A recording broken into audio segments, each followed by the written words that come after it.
vamos a el estudio de nuestra lección. Bueno, este sábado tenemos justamente el último estudio sobre la educación y el título es la educación, el cielo, la educación y el eterno aprendizaje. Y bueno, es un tema muy interesante.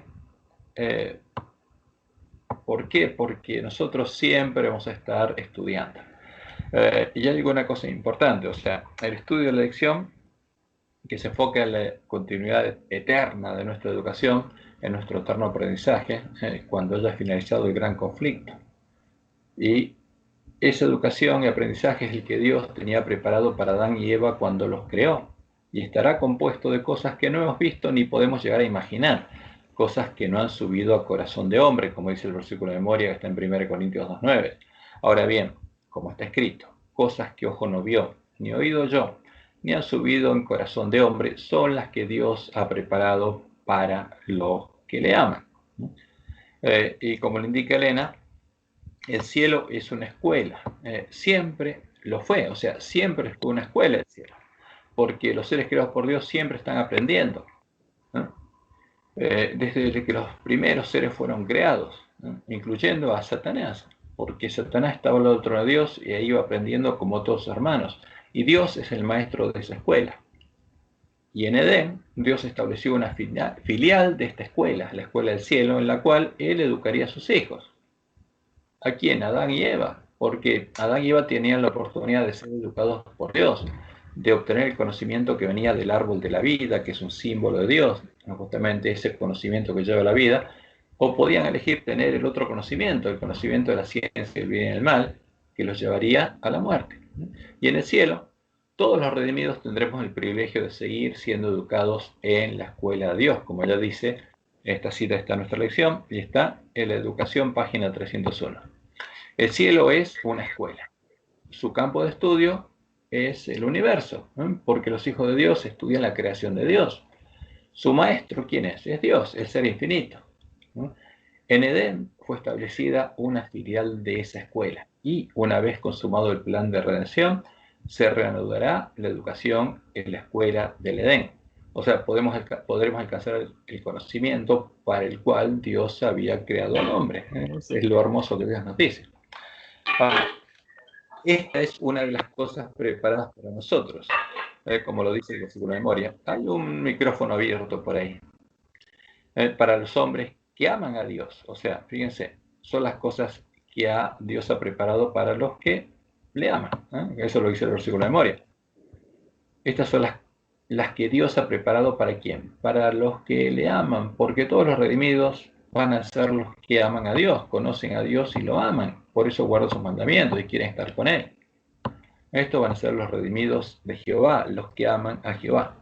Y en Apocalipsis 21:4 leemos, enjugará a Dios toda lágrima de los ojos de ellos, y ya no habrá muerte, ni habrá más llanto, ni clamor, ni dolor, porque las primeras cosas pasaron.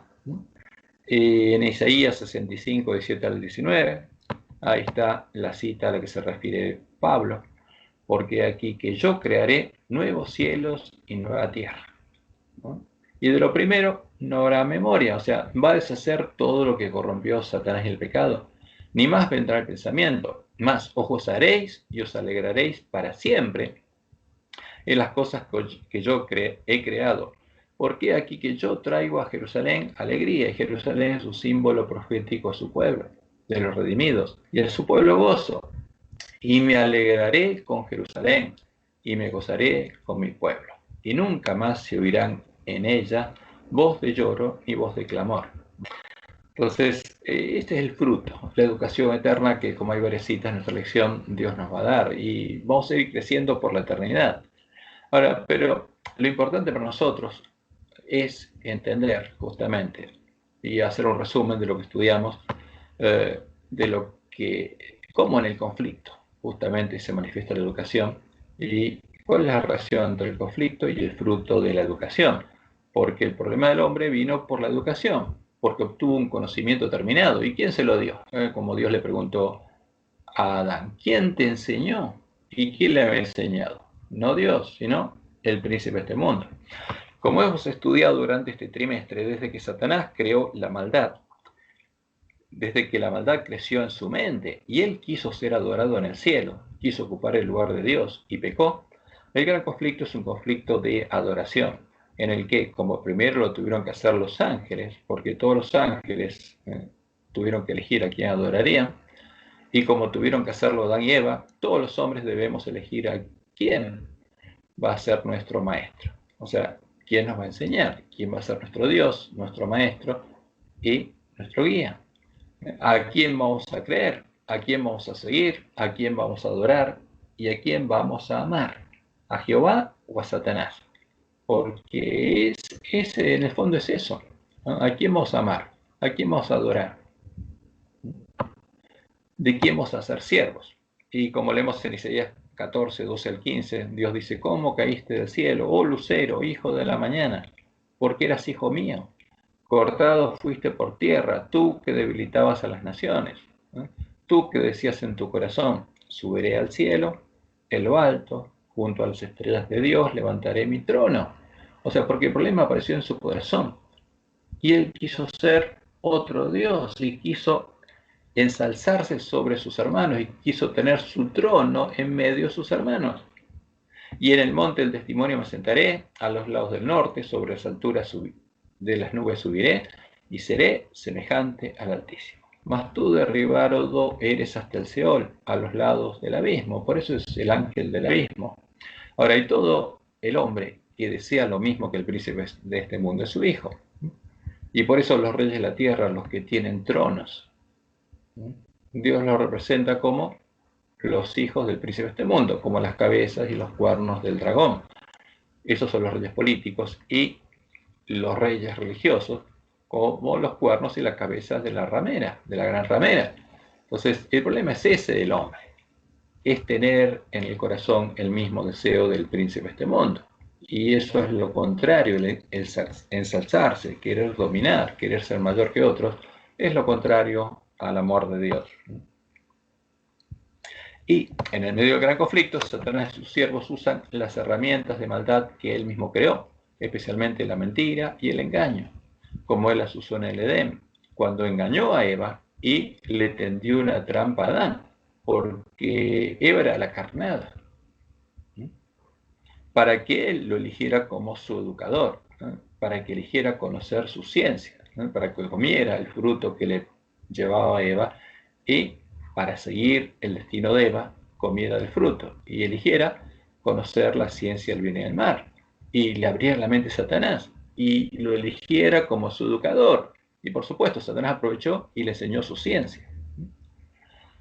Y esa misma mentira y el engaño, Satanás la sigue usando principalmente a través de la educación, buscando engañar a todo el mundo para que todo el mundo lo adore. Porque la educación es muy importante, porque el problema nuestro está en lo que tenemos en la mente y en nuestro corazón. Y Satanás busca ocupar todos los medios posibles, para que por esos medios a nuestra mente, a nuestro corazón, llegue lo que él creó. Y leemos en Apocalipsis 12:9: y fue lanzado fuera el gran dragón, la serpiente antigua, que se llama Diablo y Satanás, el cual engaña al mundo entero. ¿A cuántos lograría engañar? Al mundo entero. Y ese es el objetivo de Satanás. Ahora, y llegaría el momento en que los habría engañado, porque toda la tierra se habría maravillado en pos de la bestia y estaría adorando al dragón. Y el dragón fue arrojado a la tierra y sus ángeles fueron arrojados con él. Y la obra de Satanás se fue perfeccionando. Porque fíjese que primero peleó contra el pueblo de Dios de un modo, hasta que fue cambiando, hasta que encontró el método ideal. Hasta que en el tiempo de la apostasía y la manifestación del hombre de pecado, Satanás decidió disfrazarse de Dios y de Cristo para tomar su lugar en medio del pueblo de Dios, y decidió disfrazar a su mujer, la región que lo adoraba en todo el imperio romano, la mujer Jezabel, de cristiana, de profetisa, para que tomara el lugar de la verdadera iglesia de Cristo y educara, como dice Jesús, enseñe y seduzca al pueblo de Dios a adorarlo. Eso es lo que hizo Satanás, porque la obra principal de Jezabel, como Jesús dice, es enseñar y seducir a su pueblo, como dice en Apocalipsis 2, 20 y 24. Pero tengo unas pocas cosas contra ti, que toleras que esa mujer Jezabel, que se dice profetiza, enseña y seduzca. ¿Qué hace? Enseña y seduce a mis siervos a fornicar y a comer cosas sacrificadas a los ídolos, ¿no? Ahora, y el que tiene la doctrina de Jezabel llega a conocer las profundidades de Satanás. Ese es el problema, porque no es gratis adorar a Satanás y a los demonios, ¿no? Y como Dios le mostró a Elena, eso ocurrió en el tiempo de la conversión nominal de Constantino, cuando Constantino supuestamente se convirtió en cristiano, pero no se convirtió verdaderamente en cristiano, pues simplemente el sol, ¿no?, lo convenció de que tenía que introducir a su imagen con la cruz en medio de la iglesia cristiana. Le dice Elena, la conversión nominal de Constantino, o sea, es evidente, Dios le mostró claramente cuándo fue el problema. No fue en el 538, fue al comienzo del siglo IV, ¿no?, cuando Constantino seduce a los apóstatas, en el año 313. La conversión nominal de Constantino a principios del siglo IV causó gran regocijo, y el mundo, disfrazado con capa de rectitud, se introdujo en la iglesia. Desde entonces, la obra de corrupción progresó rápidamente. El paganismo, la religión pagana, Jezabel, que parecía haber sido vencido, vino a ser el vencedor. ¿Quién dominó esa unión? El paganismo, Jezabel. Su espíritu, ¿qué espíritu guiaba a Jezabel? Los espíritus de demonios, dominó a la iglesia. Sus doctrinas, ceremonias y supersticiones se incorporaron a la fe y al culto de los que profesaban ser discípulos de Cristo. Pero ahora eran paganos. Esa avenencia entre el paganismo y el cristianismo dio por resultado el desarrollo del hombre de pecado predicho en la profecía como oponiéndose a Dios y ensalzándose a sí mismo sobre Dios, o sea, el hijo de Satanás, el príncipe de Tiro, haciendo lo mismo que hizo Satanás en el cielo, pero acá en la tierra. Ese gigantesco sistema de falsa religión es obra maestra del poder de Satanás, un monumento de sus esfuerzos para sentarse él en el trono y reinar sobre la tierra según su voluntad. Y así perfeccionó su método. Y este es el método que más éxito le dio. Y Balaam lo ayudó a hacer esa obra y crear la doctrina de Jezabel. Y empezaron a adorar al sol y a las hipóstasis del sol que fueron definidas en el Concilio de Nicea, a las hipóstasis de la sustancia divina que Roma representa sus imágenes como el sol. Y como dice Elena, a la gente, primeros escritos, página 213, la gente quedó del todo engañada. Se le enseñó que el Papa y los sacerdotes eran los representantes de Cristo, cuando en verdad lo eran ¿de quién? De Satanás. ¿Y a quién adoraban? A Satanás adoraban cuantos ante ellos se postraban. Ese era el tema. O sea, ese fue el gran problema. Pero lo bueno es que en ese tiempo el pueblo conocía a su Dios, conocía la verdad, que no fue engañado, porque se esforzó y actuó. Entonces,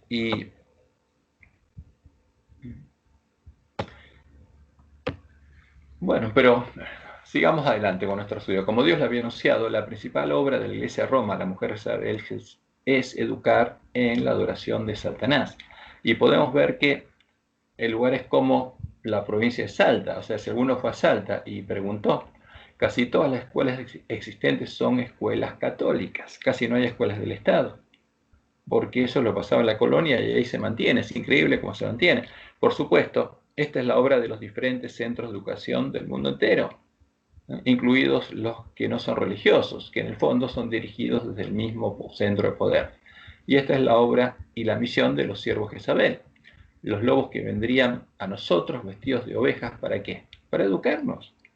No viene otra cosa que para educarnos en la adoración del mismo Dios y el mismo Jesús al que ellos adoran, y hacernos entrar por la puerta ancha de la sinagoga de Satanás, como Jesús nos advirtió. Y como Dios le mostró a Elena, porque esa es la misión de los lobos vestidos de ovejas. ¿Quiénes son los lobos? Los mismos que fueron a corromper a la iglesia protestante y la hicieron caer. Pasados los primeros triunfos de la Reforma, dice Elena, Roma reunió nuevas fuerzas con la esperanza de acabar con ella.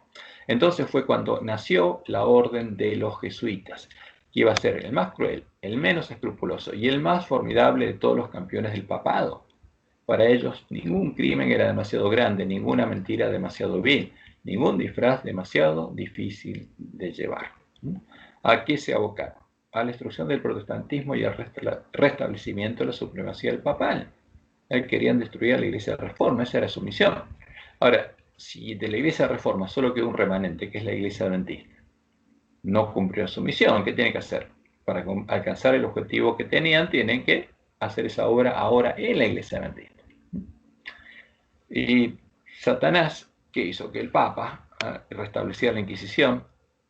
¿Y qué hicieron estos hombres? Justamente porque al ver lo que hicieron, dice, y muchas atrocidades demasiado terribles para cometerse a la luz del día, volvieron a perpetrarse los secretos y oscuros calabozos, porque estos hombres, siguiendo la meditación ignaciana, llegaron a conocer las profundidades de Satanás y hicieron cosas perversas, inhumanas, cosas terribles. Y además, con muy diversos disfraces, se introducían los jesuitas en los puestos del Estado. ¿Y cuál era el objetivo? Llegar a dominar el poder político de las naciones. Y establecían colegios para los hijos de los príncipes y nobles y escuelas para los del pueblo. ¿Cuál era su misión? Como todo sacerdote católico, educar. ¿Con qué? Con la doctrina de Jezabel. Y los hijos de padres protestantes eran inducidos a observar los ritos romanistas. Toda la pompa exterior desplegada en el culto de la Iglesia de Roma se aplicaba y se aplica a confundir la mente y ofuscar y embaucar la imaginación para que los hijos traicionaran aquella libertad por la cual sus padres habían trabajado y derramado su sangre. Los jesuitas se esparcieron rápidamente por toda Europa y donde quiera iban lograban reavivar el papismo. Ahora, ¿lograrían reavivar el papismo y hacernos católicos romanos a los adventistas? Y eso es lo que Dios anunció en la profecía. Por eso nos dice, entrad por la puerta estrecha, por la puerta cuyo conocimiento se perdió cuando Roma echó por tierra la verdad. Porque ancha es la puerta, la otra puerta es muy ancha, y espacioso el camino que lleva a la perdición. Y muchos son los que entran por ella. Ahora, muchos que en el pueblo de Dios, en la iglesia adventista, van a entrar por la puerta ancha, que los lobos trajeron y pusieron delante de nuestro, porque estrecha es la puerta y angosto el camino que lleva a la vida, y pocos son los que la hallan.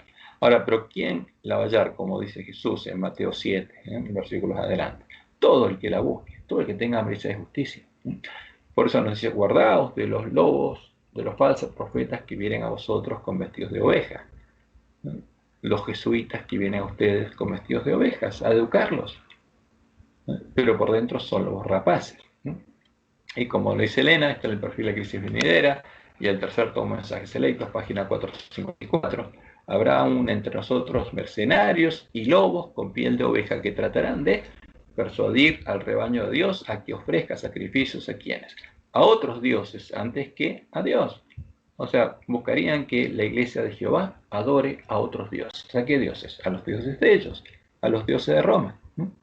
Ahora, como el fruto de esa obra, en medio de la iglesia remanente, en medio de Jerusalén, los varones ancianos estarían adorando al sol, a Baal, al dios de Jezabel, y de ese modo a Satanás y a los demonios, dándole la espalda a Jehová.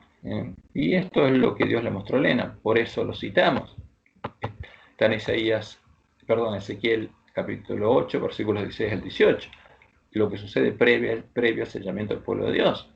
Y me llevó al atrio de adentro de la casa de Jehová, y aquí junto a la entrada del templo de Jehová, entre la entrada y el altar, como 25 varones, sus espaldas vueltas al templo de Jehová, y sus rostros hacia el oriente, y adoraban al sol, postrándose hacia el oriente. Ahora, ¿qué pasa con estos varones ancianos? Cuando unimos las palabras profecía, entendemos que son ángeles de la Odisea, que están ciegos, y no saben lo que están haciendo, y se quedan ricos hasta que no abran los ojos. Un ángel de la Odisea, Jesús no lo condena, pero ojo, pero el juicio empieza por estos varones ancianos. Entonces, ¿qué hay que hacer? Hay que advertirles, cuidado, porque la vida de ellos depende de esto. No es poca cosa adorar al sol delante del pueblo de Dios y enseñarle al pueblo de Dios a hacer eso. Jesús dijo que el que mejor le conviene ponerse una piedra de cuello al molino, echarse al fondo del mar antes que hacer esa obra. Y me dijo, ¿no has visto, hijo de hombre? ¿Es cosa liviana para la casa de Judá hacer las abominaciones que hacen aquí? Después que han llenado de maldad la tierra, se volvieron a mí para irritarme. He aquí que aplican el ramo a sus narices. Pues también yo procederé con furor. Va a llegar el tiempo de la ira sobre mi pueblo, y no perdonará mi ojo, ni tendré misericordia, y gritarán a mis oídos con gran voz, y no los oiré. Y esa también, justamente, es la obra, y esa es también la principal obra que debe hacer y está haciendo el falso profeta. O sea, porque el falso profeta se une a Roma para hacer la misma obra. Y el falso profeta son las iglesias protestantes caídas que ya se unieron a Roma en puntos comunes de doctrina. Y la misión de ellos es educar al mundo entero para que adore a la imagen a la que Roma adora y llama Dios y Cristo. Y el mensaje del tercer ángel nos dice que no adoremos. Y dice Elena en Testimonios Ministros, página 16. Satanás tiene una gran confederación, su iglesia. No son los paganos, es su iglesia. Cristo la llama la sinagoga de Satanás, porque se llaman cristianos, porque sus miembros son los hijos del pecado. Los miembros de la iglesia de Satanás han estado constantemente trabajando para desechar la ley divina y confundir la distinción entre el bien y el mal. Satanás está trabajando con gran poder en los hijos de desobediencia y por medio de ellos para exaltar la traición y la apostasía como verdad y lealtad. Esa es la misión del falso profeta. Enseñar la mentira como verdad. Y en este tiempo, el poder de su inspiración satánica está moviendo a los instrumentos vivientes para llevar a efecto la gran rebelión contra Dios que comenzó en el cielo. Y como Jesús dice en Mateo 24, 14, 16, y será predicado este evangelio del reino, o sea, la verdad echada por tierra, para testimonio a todas las naciones, y entonces vendrá el fin. ¿Y qué va a pasar? Y ahí va a venir Satanás. O sea, el Jesús, al que adora Roma y los protestantes, va a venir. Por tanto, dice Jesús, cuando veáis en el lugar santo la abominación desoladora de que habló el profeta Daniel, y acá se refiere a Daniel 12, el que le entienda, porque en Daniel 11 habla de la introducción de la abominación, y aquí la aparición de la que habla Daniel 12. Entonces, los que estén en Judea huyan a los montes. O sea, ¿a qué se refiere Daniel 12? Como Jesús lo interpreta. A la venida de Satanás cuando llegue el fin. Y Jesús fue claro en Mateo 24. Entonces, si algunos dijeren, mirad, aquí está el Cristo, mirad, allí está, no lo creáis, porque no soy yo. Así que si os dijeren, mirad, está en el desierto, no salgáis, o mirad, está en los aposentos, no lo creáis. Vino Jesús, Cristo ha venido, no lo crean. Porque como el relámpago que sale del oriente y se muestra hasta el occidente, así será también la venida del Hijo del Hombre. Porque Satanás viene antes que caigan las plagas y Jesús viene después de las plagas. Y Satanás viene a reinar supuestamente la tierra. Y Jesús no. En esta época, muy Elena, en Evento de los Últimos Días, página 172, que he tomado de testimonios para los ministros, en esta época aparecerá ¿quién? El anticristo, como si fuera el Cristo verdadero. Y entonces la ley de Dios será completamente invalidada en las naciones de nuestro mundo. La rebelión contra la santa ley de Dios habrá llegado a su completa maduración. Pero el verdadero director de toda esta rebelión es ¿quién? Es Satanás, vestido como ángel de luz. O sea, el pueblo adventista sabe, o sea, si abre los ojos, estudia los testimonios que Dios nos dio, tiene que saber que esas iglesias adoran a Satanás. Ahora, mientras está dormido y lo educan los lobos, no. Pero justamente Dios dejó estos testimonios para abrirnos los ojos. Porque el verdadero director de toda esta rebelión es Satanás, vestido como ángel de luz. Los hombres serán engañados y lo exaltarán al lugar de Dios y lo edificarán. Y ahí la omnipotencia se interpondrá contra quienes, contra las iglesias apóstatas, Roma y las iglesias protestantes caídas, que se unen para exaltar a Satanás y se pronunciará la sentencia, por lo cual en un solo día vendrán sus plagas, muerte, llanto y hambre, y será quemada con fuego la gran Babilonia, que está formada por la unión de estas iglesias apóstatas, porque poderoso es Dios el Señor que la juzga. Y en Apocalipsis 16, 1 y 2 leemos, oí una gran voz que decía desde el templo de los 7 ángeles, id y derramad sobre la tierra las 7 copas de la ira de Dios. Fue el primero y derramó su copa sobre la tierra y vino una úlcera maligna y pestilente sobre los hombres que tenían la marca de la bestia y que adoraban su imagen. O sea, las plagas empiezan a caer recién después que se predicó el fuerte pregón. Y todos los hombres eligieron recibir el sello de Dios o la marca de la bestia, adorar a Jehová o adorar a la imagen a la que adora la bestia. Y Apocalipsis 19:20 nos muestra el final de la bestia y el falso profeta. Y la bestia fue apresada y con ella el falso profeta, que había hecho delante de ella, las señales con las cuales había engañado a los que recibieron la marca de la bestia y habían adorado su imagen. Estos dos fueron lanzados vivos dentro de un lago de fuego que arde con azufre. Ahora, el Apocalipsis, el mensaje de Dios, es el Evangelio para la última generación y nos muestra lo que va a pasar. ¿Para qué? Para que todos los hombres tengan la oportunidad de saber lo que va a pasar y puedan elegir justamente ser salvos y no ser engañados por Satanás, los espíritus demonios, la bestia y el falso profeta. Porque justamente la palabra profética más segura es: Dios la dio para que alumbre el lugar oscuro. Y el encargado de entenderla, de leer y oír las palabras profecías, es el pueblo adventista. Esa es nuestra misión. Y después de entenderlas, nuestra misión es guardarlas, es predicarlas. Por medio de la educación, fíjense qué importante es para Satanás la educación, que todos sus siervos son educadores. Satanás y sus siervos buscarían engañar al mundo entero. Ahora, ¿cuál es el medio que utilizarían Dios y sus siervos fieles? También sería la educación. La educación en la verdad. Por eso el conflicto de adoración se traslada al conflicto de educación. Y el primer fruto de la educación en la verdad sería hacer libres, liberar del engaño de Satanás y de sus siervos a los que la conocieran, los que conocieran la verdad, como dijo Jesús en Juan 8, 31 al 32.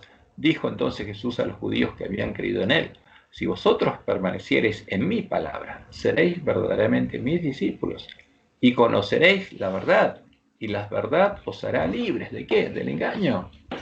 Ahora, ese es el tema. El pueblo de Dios, Dios le dio la misión de recuperar el conocimiento de la verdad para que ese conocimiento lo hiciera libre y pudiera elegir, y pudiera predicar el evangelio, que le permitiera a sus hermanos elegir.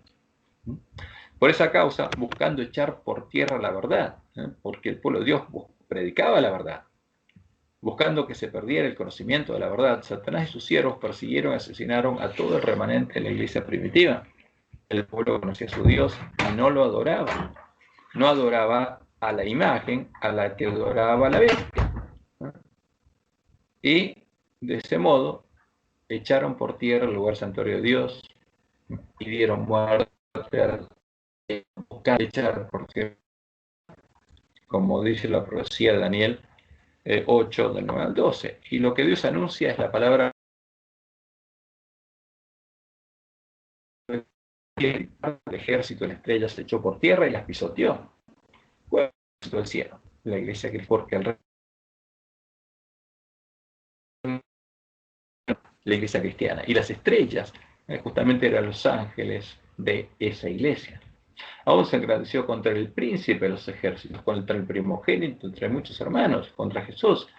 Y por él, por el hombre pecado, fue quitado el continuo, la obra de Jesús, y el lugar de su santuario fue echado por tierra cuando logró asesinar al remanente de la iglesia primitiva.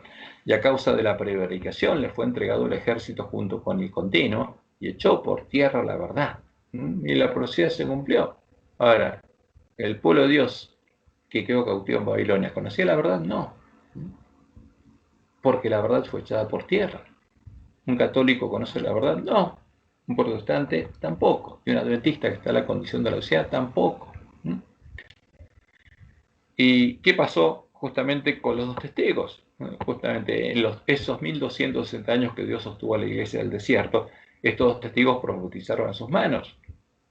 Ahora, ¿qué pasaría cuando terminaran los 1260 años de persecución de la iglesia primitiva? Cuando hayan acabado su testimonio. ¿Por qué? Porque la iglesia cristiana verdadera dejó de predicar. La bestia que sube el abismo hará guerra contra ellos y los vencerá y los matará. Y estarían muertos. Y esto es parte de la revelación de Jesús. Y Él nos dijo: cuidado con que alguien quite o agregue estas palabras. Si la profecía dice que estarían muertos. Porque hay muchos que quieren negar estas palabras. Y están quitando las palabras de la profecía. Y Jesús dice: cuidado, no lo hagan. Y sus cadáveres estarán en la plaza de la grande ciudad que en sentido espiritual se llama Sodoma y Egipto, en medio de Roma, donde también nuestro Señor fue crucificado. ¿Estaría dónde? En el atrio, símbolo del lugar donde están los pecadores, donde murió Jesús. Y pasó, claro que pasó. Ahora, Dios nos muestra lo que pasó para que sepamos lo que tenemos que hacer. Pues nuestra misión es que reparar nuestras lámparas, observar, estudiar detenidamente a los dos testigos hasta que los dos testigos vuelvan a la vida en nuestras manos. Estos hechos fueron los que dieron origen a nuestra misión. Somos el pueblo que debe deshacer la obra de Satanás y del hombre de pecado. Primero, recuperando el conocimiento de la verdad y luego, de que la verdad nos haga libres, predicándola en el mundo entero para preparar el camino a la segunda venida de Jesús. Entonces, fíjense que la educación es el centro del conflicto y nuestra misión es educar. Cuando alguien conoce la verdad, tiene que mostrarse la otra, tiene que educarlos, tiene que mostrar la diferencia entre la verdad y la mentira, tiene que deshacer la obra de educación de los lobos y de la bestia del falso profeta. ¿Y cuál es la promesa de Dios?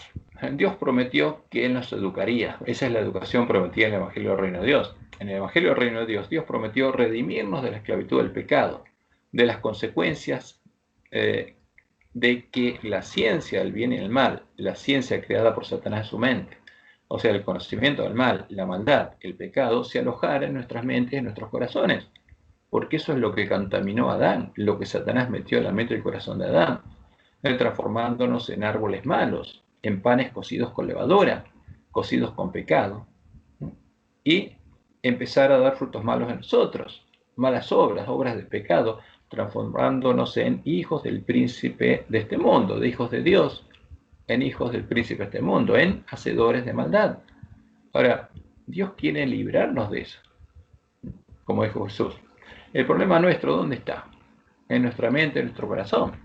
El tesoro que tenemos en el corazón. El hombre bueno, del buen tesoro del corazón saca buenas cosas. ¿De dónde Dios saca las buenas cosas? De lo que tiene el corazón, de la ley que tiene escrita en la mente del corazón. Y el hombre malo, y el principal malo es Satanás, del mal tesoro saca malas cosas. Ahora, y si ese tesoro llega a nosotros, nos transformamos en hombres malos. O vamos a tener un tesoro u otro en el corazón. ¿Podría dar frutos buenos un árbol malo? No.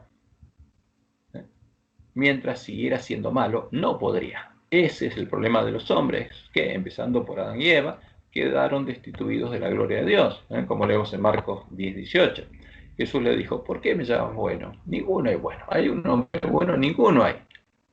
No llames bueno a un hombre, sino solo uno, Dios. ¿Y qué significa esto? Ahora, ¿Jesús era bueno? Claro que sí. ¿Y quién era él? Dios con nosotros. Ahora, él era el único bueno. En ese tiempo era el único pan sin levadura. Era el único cordero sin mancha.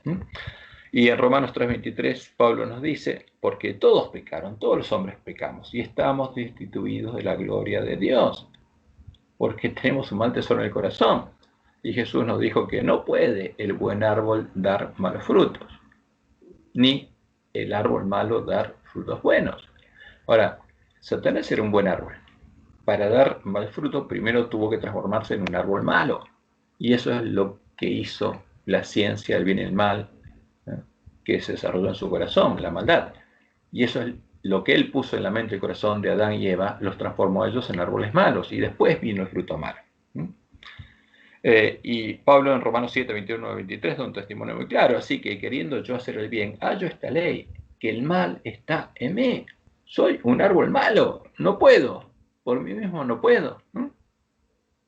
Veo otra ley en mis miembros. ¿Qué veo ahí? La ley del pecado que está grabada en mis miembros, en mi cerebro, en mis neuronas, que está grabado.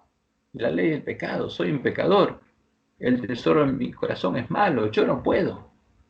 Ahora, pero, como él dice en Romanos 8, por medio del Evangelio y por la obra de Dios en él puede. El hombre malo no puede hacer el bien y no puede deshacerse del mal tesoro de su corazón. Pero el mal se puede perfeccionar en él. O sea, un hombre malo que está en un tobogán no puede volver atrás, pero sí puede resbalarse. Se puede perfeccionar como se perfeccionó el mal en el príncipe de este mundo, llenándolo de iniquidad.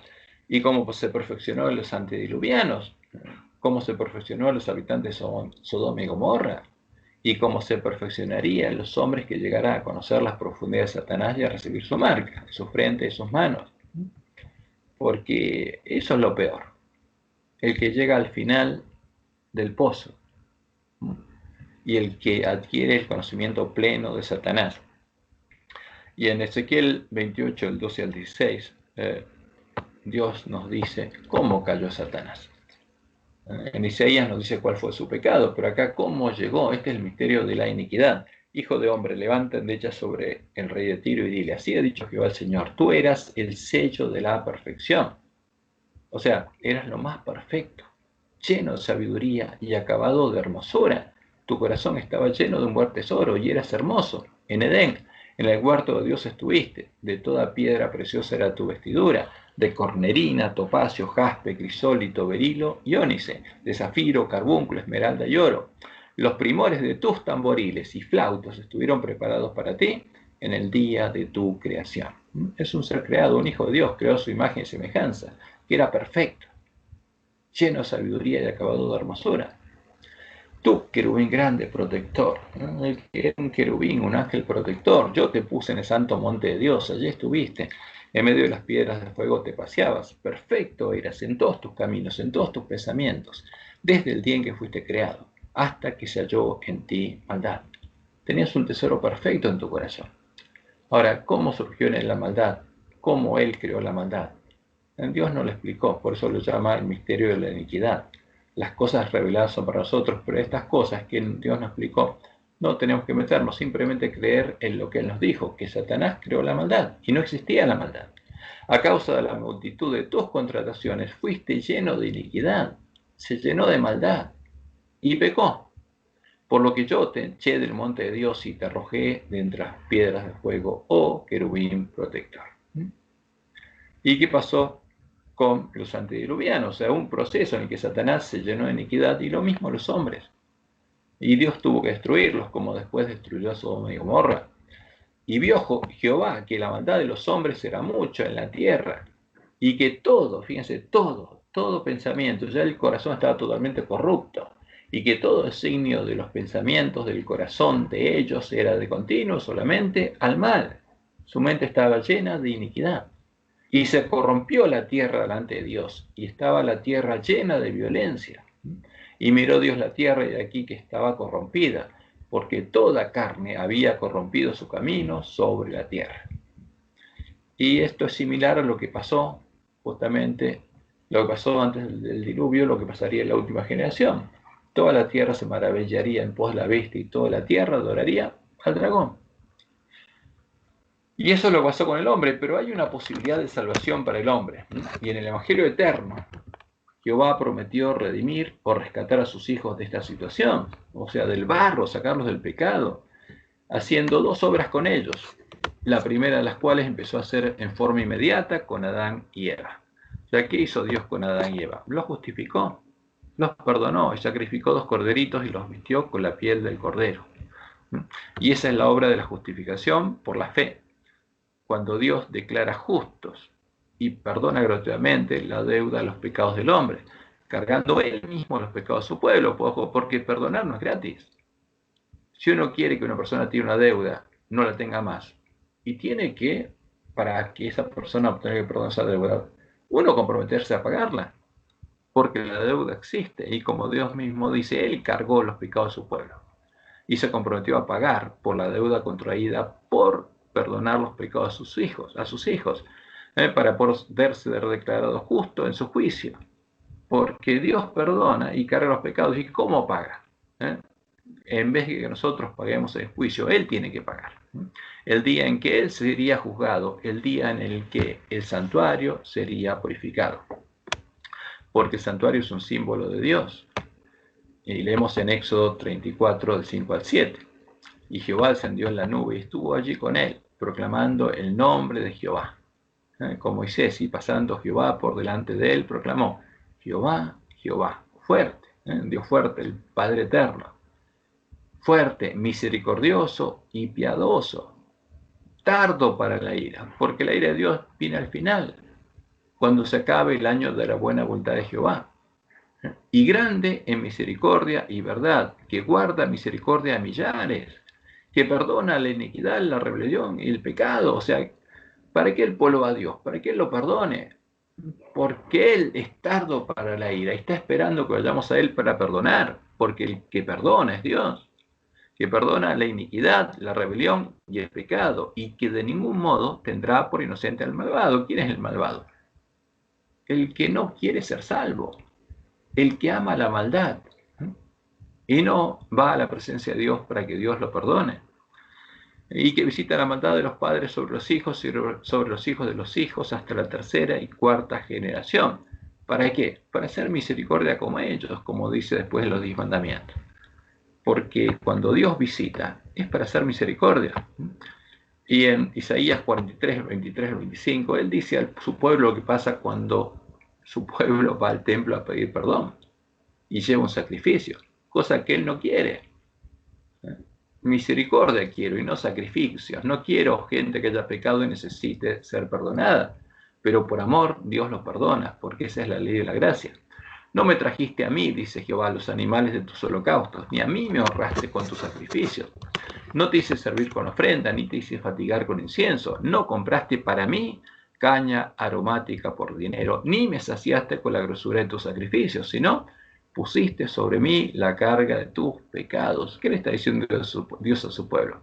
Ahora, cuando yo te perdono y traes una ofrenda, no es para una ofrenda para mí, es simplemente es lo que yo te pedí que hicieras para poder perdonarte. ¿Y cuál es el resultado? Ese pecado que yo quito de vos queda puesto sobre mí y yo tengo que pagarlo. Pusiste sobre mí la carga de tus pecados, me fatigaste con tus maldades. Yo soy el que borro tus rebeliones por amor de mí mismo y no me acordaré de tus pecados, porque una vez que te los perdoné, ya está. Yo tengo que pagarlo, pero nunca más se te va a reclamar. Y como dice Isaías 5:16, pero Jehová de los ejércitos será exaltado en juicio. El Dios santo será santificado con justicia. Ahora, pero ¿cuál es la justicia con la que Dios sería santificado? ¿Cuál sería la justicia de Dios? ¿Cuál es su justicia? Y es la sangre del Cordero, con la cual el santuario será purificado. La justicia de Dios, la que se aplicaba en ese tiempo, la ley de la gracia, como le llama Pablo, reflejada posteriormente en la ley de Moisés, solo requería fe en él y en sus promesas por parte del pecador que se acercaba al arrepentido, a pedirle que lo perdonara, lo limpiara y lo declarara justo. Como leemos en Habacuc 2:4, aquel cuya alma no es recta se enorgullece, mas el justo por la fe vivirá. Porque siempre los justos vivieron por la fe. No es algo nuevo del nuevo pacto, siempre. El justo vivió por la fe. Como leemos en Hebreos 11:4-6, por la fe Abel ofreció a Dios más excelente sacrificio que Caín. ¿Qué hizo Abel? Hizo lo que Dios le pedía en la ley de la gracia para ser perdonado y llevó un corderito. Ahora, pero la sangre de ese corderito no lo perdonó. La fe en Dios es lo que hizo que él fuera justificado, por lo cual alcanzó testimonio de que era justo, dando Dios testimonio de sus ofrendas, y muerto aún habla por ella. Por la fe Enoc fue traspuesto para no ver la muerte, y no fue hallado porque lo traspuso Dios. Y antes que fuese traspuesto, tuvo testimonio de haber agradado a Dios. Pero sin fe es imposible agradar a Dios, porque es necesario que el que se acerca a Dios, a Jehová, crea que le hay y que es galardonador de los que le buscan. Ese es el tema. Siempre la justificación es por la fe. Y la ley de la gracia sigue vigente en nuestros días para todo el que se acerca a Dios arrepentido, como leemos en Romanos 2:13. Porque no son los oidores de la ley. ¿De qué ley? La ley de la gracia. Los justos ante Dios, sino los hacedores de la ley serán justificados. ¿De qué ley está hablando Pablo acá? De la ley de la gracia, la que establece lo que Dios nos pide que hagamos para ser justificados.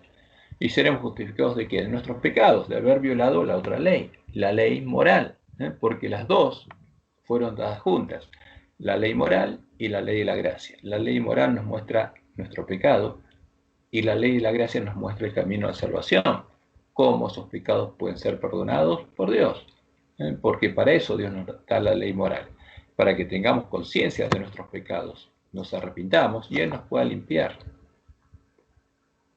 Y como dice Pablo en Romanos 8:33-34, había un nuevo sacerdocio, pero la ley era la misma. ¿Quién acusará a los escogidos de Dios? Dice él. Dios es el que justifica, Dios seguía justificando. ¿Quién es el que condenará? Cristo es el que murió, Cristo es el Cordero de él, más aún el que también resucitó, el que además está a la diestra de Dios, el que también intercede por nosotros. O sea, Dios justifica y Jesús es nuestro sacerdote. ¿Y qué sangre nos limpia de pecado? La sangre del Cordero. ¿Y quién nos perdona? Es Dios, porque con esa sangre nuestros pecados son trasladados al santuario y Dios los carga. ¿Hasta qué? Hasta el día en el que el santuario será purificado. Como leemos en 1 Timoteo 2:5, porque hay un solo Dios y un solo mediador entre Dios, entre Jehová y los hombres, Jesucristo, hombre. Y en 1 Juan 1:9, Juan nos dice que ese proceso seguía, el continuo seguía. Y ese continuo es el que quitaría el hombre de pecado. Si confesamos nuestros pecados, Él es fiel y justo para perdonar nuestros pecados y además, no solamente para perdonarnos, sino limpiarnos de toda maldad, porque Dios estaba limpiando a sus hijos, como había prometido en el nuevo pacto, en la promesa del nuevo pacto. Entonces, la justificación es la que siempre hizo, pero además Dios tenía que hacer algo para que se pudiera establecer el nuevo pacto. Tenía que redimir a sus hijos, tenía que pagar por sus pecados, comprarlos por precio. Dios mismo que sería cordero, se haría hombre y que cuando venciera el pecado de nuestra carne se ofrecería a sí mismo como el cordero de Dios que quita el pecado. El cordero cuya sangre sería la justicia de Dios y nuestra justicia. ¿Por qué? Porque el santuario tiene que ser purificado. ¿Con qué? Con sangre.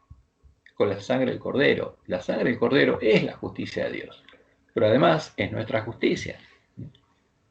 La muerte de Jesús era necesaria para que Dios pudiera ser declarado justo en su juicio, para que Él, el antitipo del santuario, que necesita ser purificado de los pecados conscientes y de ignorancia perdonados gratuitamente a su pueblo, pudiera pagar con justicia, con la sangre de un justo, la deuda contraída al perdonar gratuitamente nuestros pecados. Por eso, en la cruz se manifestó la justicia de Dios, a fin de que Él sea el justo y el que justifica al que es de la fe de Jesús, como dice Pablo. Y en Pablo, en Romanos 3, versículo 4, dice lo siguiente: de ninguna manera, antes bien sea Dios veraz y todo hombre mentiroso, como está escrito, para que seas justificado y venzas cuando fueres juzgado. Y acá está haciendo referencia a 51, David dice que confiesa sus pecados, como está establecido en la ley de la gracia, para que Dios pueda, y cuando sea juzgado, ser declarado justo. ¿Por qué? Porque lo perdonó a un hombre que realmente estaba arrepentido y tenía hambre y sed de justicia. Ahora, y en Romanos 3, 21, 26, Pablo dice, pero ahora, aparte de la ley, se ha manifestado la justicia de Dios. La ley y los profetas, la justicia de Dios por medio de la fe en Jesucristo. Para todos los que creen que Él es el Cordero de Dios y creen que Él es Jehová el Señor. Porque no hay diferencia, por cuanto todos pecaron. Todos son destituidos de la gloria de Dios, siendo justificados gratuitamente por su gracia, mediante la redención que es en Cristo Jesús, a quien Dios puso como propiciación por medio de la fe en su sangre, para manifestar su justicia. Fíjense, la justicia de Dios. Porque este también cordero es el cordero continuo y el cordero del día de la expiación, con cuya sangre el santuario es purificado, a causa de haber pasado quien Dios por alto en su paciencia los pecados pasados, porque perdonó pecados. Pero ¿cuál sería la justicia de Dios? Él, como nosotros necesitábamos la sangre del cordero, ¿no? Con la mira de manifestar en este tiempo su justicia, a fin de que Él sea el justo y el que justifica al que es de la fe. Ese es el verdadero evangelio.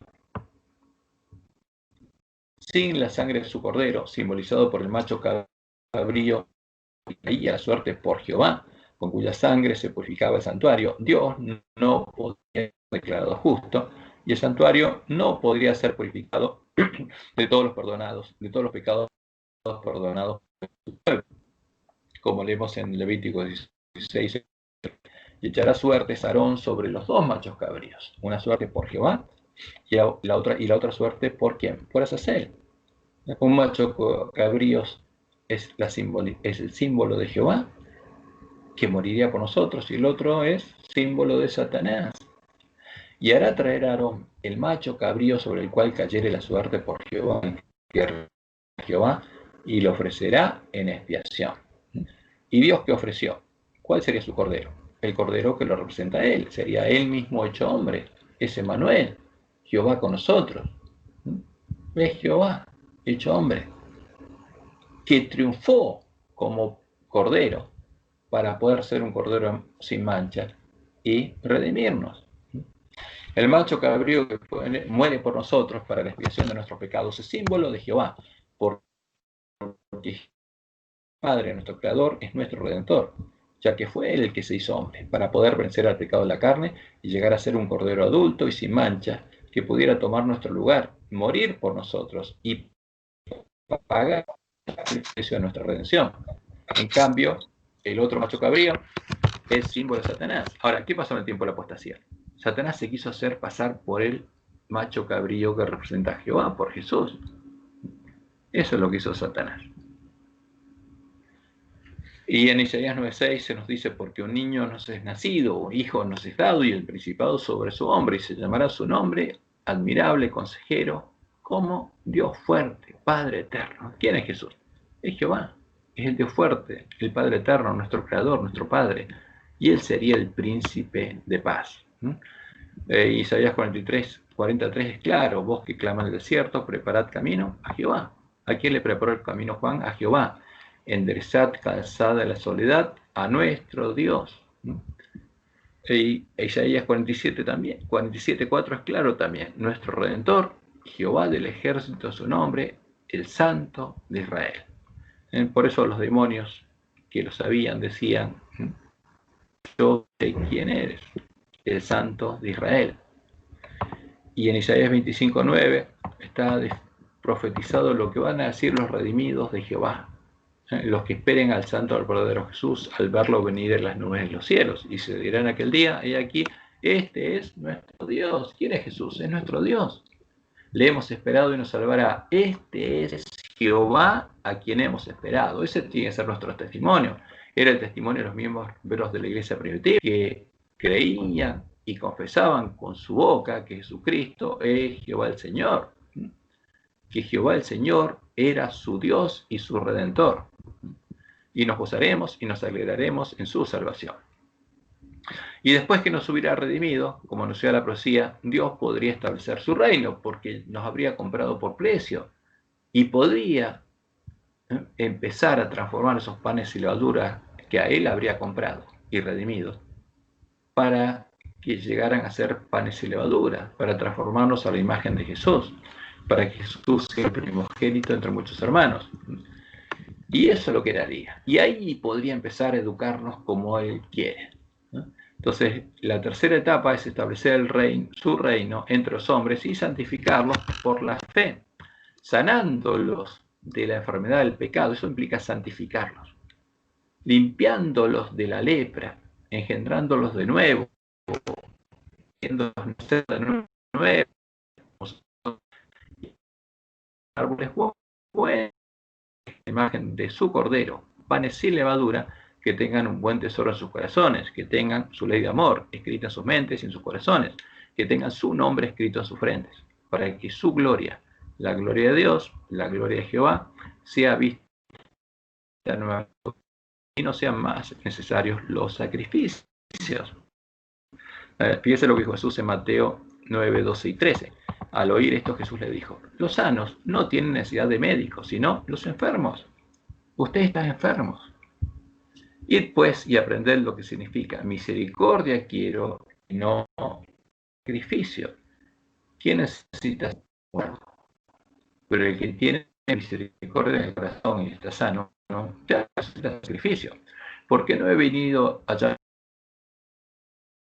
para la obra de santificación, la obra de la restauración de su imagen, de la imagen de Dios en nosotros, sería hecha por Jehová, por nuestro Dios y Padre, y Él la haría de nuestra educación, como cuando se encargó de la educación de Jesús, y a través de una nueva creación, para que, como Jesús, tengamos su ley escrita en nuestro corazón.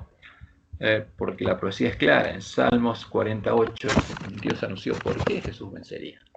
porque el placer de Jesús sería hacer la voluntad de su Padre, porque eso es lo que tendría en el corazón, no tendría otra cosa. No tendría que luchar entre hacer lo que tiene en su corazón o lo que es la voluntad de Dios, porque la ley de Dios estaría escrita en su corazón. Me complazco en hacer tu voluntad, oh Dios mío. Jesús le diría a su Padre, y tu ley está escrita en medio de mi corazón.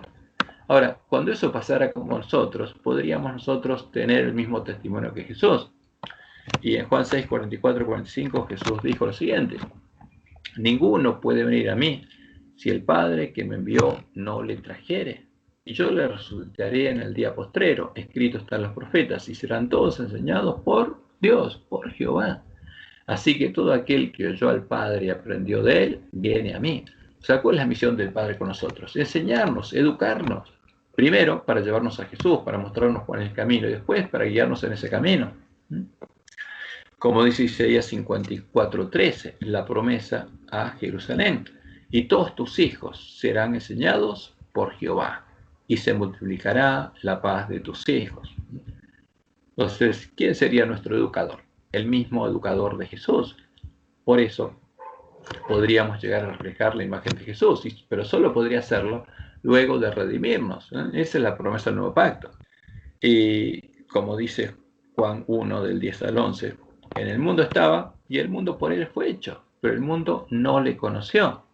A lo suyo vino, los suyos no le recibieron, mas a todos los que le recibieron, a los que creen en su nombre, a los que creen que él es el hacedor del mundo, que es Jehová, que es nuestro creador, que se hizo hombre, les dio potestad de ser hechos hijos de Dios, los cuales no son engendrados de sangre, ni de voluntad de carne, ni de voluntad de varón, sino de Dios. Y por eso abrió un nuevo nacimiento. Una vez que Dios nos redimiera, podría transformarnos de nuevo su imagen, pero lo primero que tendría que hacer es engendrarnos de nuevo. Tendríamos que nacer de nuevo de Él y empezar a crecer hasta alcanzar la estatura de Cristo. Y eso es lo que anunciaba Oseas 6, 1 al 3.